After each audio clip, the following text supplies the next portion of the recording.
These niggas feel what jealousy. I'm doing good, that's what they envy me. This girl is in my memory. Oh, if I get your felony.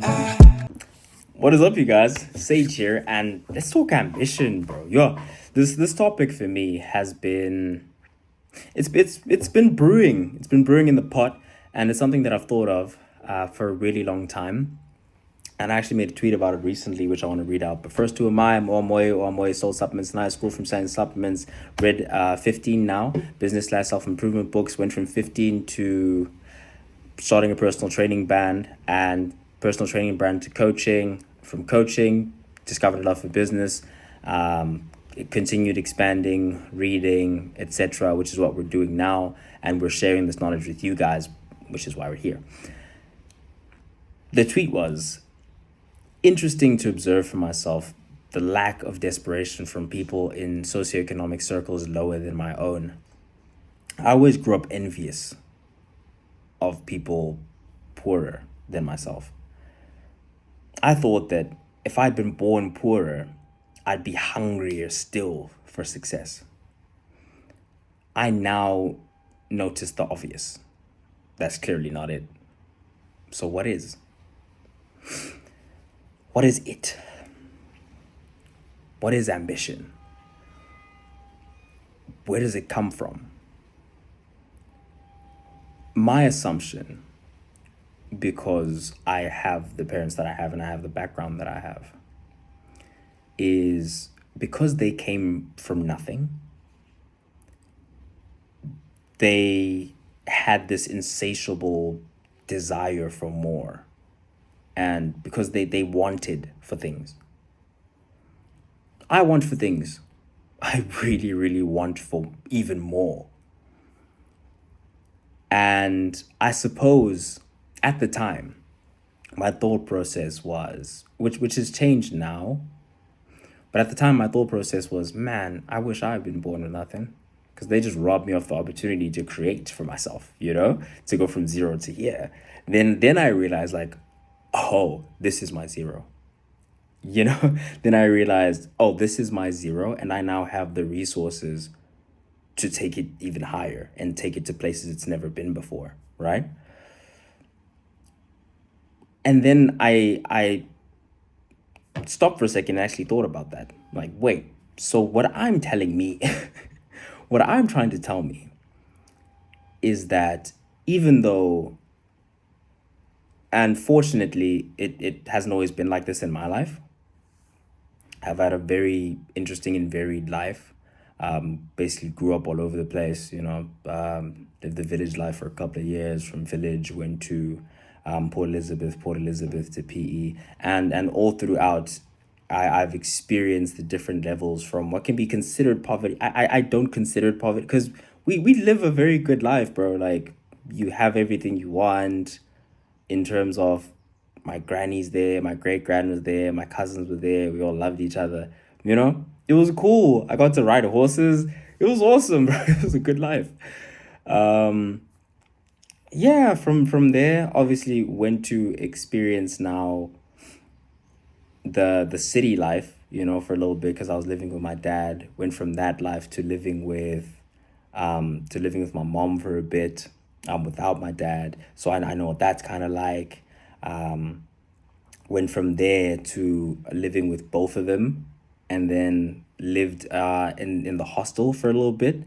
And then now I actually live with both my parents. So now I'm at this place where, and it's the funniest thing, where from the outside looking in, you could look at me and be like, oh, bro, you just grew up with both your parents in a loving marriage, and everything's been nice and pure, and I have things, I don't have things, we have things.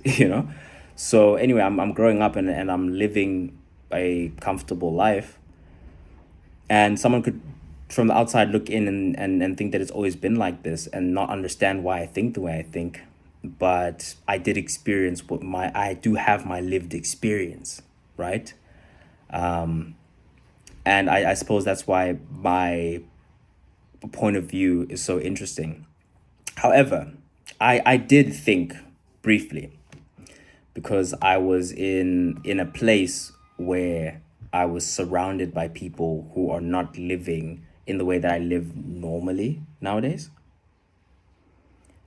And as I was experiencing that, because I am who I am, I came in with an eye. I came in and I saw things that they probably didn't see about themselves, including what they do on a daily basis, what they aspire to be, what people around them typically aspire to be, what their goals and ambitions may be or lack thereof, and why was the question. Because like I said, I thought about that young kid because I was in high school. I actually wrote an essay about this, which is I believe where this idea came from. I was about 16, and I wrote about just general ambition, hunger, and I wrote in that I worry for my kids because they're not going to want for anything. So what do you want when you don't want for anything? Do you want for more? If they do, where's that going to come from? And I'm just, some of these things I'm actually just genuinely asking. I don't know the answers. Andrew Tate has this quote where he says, I couldn't sleep. He said, when I was poor, I couldn't sleep knowing that there were people out there who were living a certain type of lifestyle that he wanted to live. And the only reason why they're living it is because I don't know what they know. And there's knowledge out there. There's things that I could know and understand, and they would allow me to break into a different echelon of life. You know, I hear of, man, there's this fantastic you can call it a quote. I don't think I actually posted it. I don't think I actually posted it. I should go back and post it. But there was this man, I forget his name, and that's the reason why I wanted to look up the very particular quote, and to look up what he wrote. To think that I put out so much, and there's still so much that I even forgot to put out.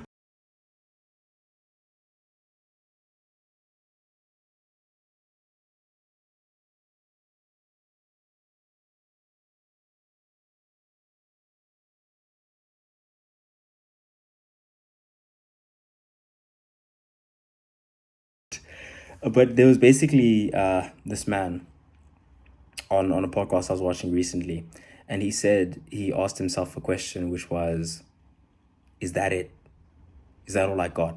Now, this is a man who, kind of similarly to myself, I guess, lived an interesting life in terms of the way that he grew up. Kind of grew up all over the place because of his father's working situation, mother literally this a similar type of, and he says at the time he's fresh out of high school. He's working.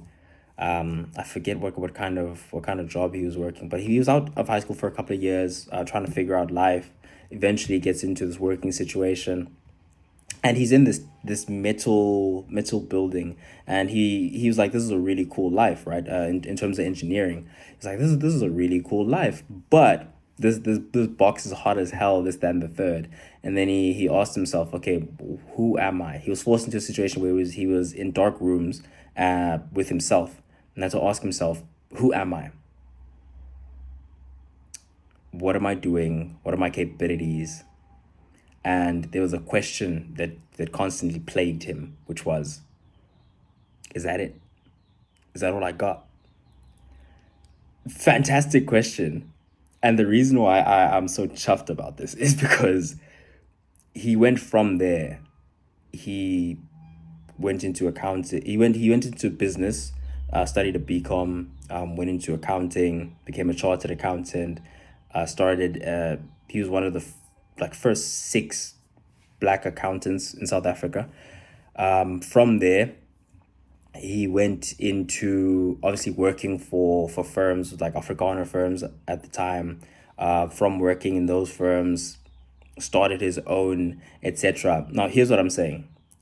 When, like, the fascinating thing about him, and the reason why I bring it up, is because when he's at the peak of whatever he's doing at that moment in time, when he's living that comfortable life that he wanted to live, when he's doing what he wanted to do, the question that pops into his mind is that it?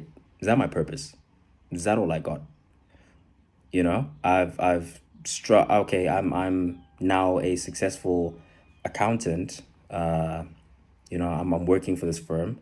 Is that it? He was like, nah, let me start a firm. Boom, starts a firm, goes through it. Boom, boom, boom, boom, boom. Makes it successful, right? Also, the product of the times. Listen, if you work every day, you never miss a lucky day. So obviously, this was happening around about the time that BAE was a thing, or starting to become a thing, and he was someone who, one of the very few, who actually was there and by merit was able to, or how can I say, was put in not by merit, but then also worked his way up and actually developed into someone. Do you get what I'm trying to say? And but this was he was already a registered accountant and he already owned a firm in order for. Do you get what I'm trying to say? So anyway, gets into these situations. Boom. Now it's a big company. He has like hundreds of employees all over South Africa. Then he asks himself, "Is that it?" Goes and he was the CEO of Telkom, right?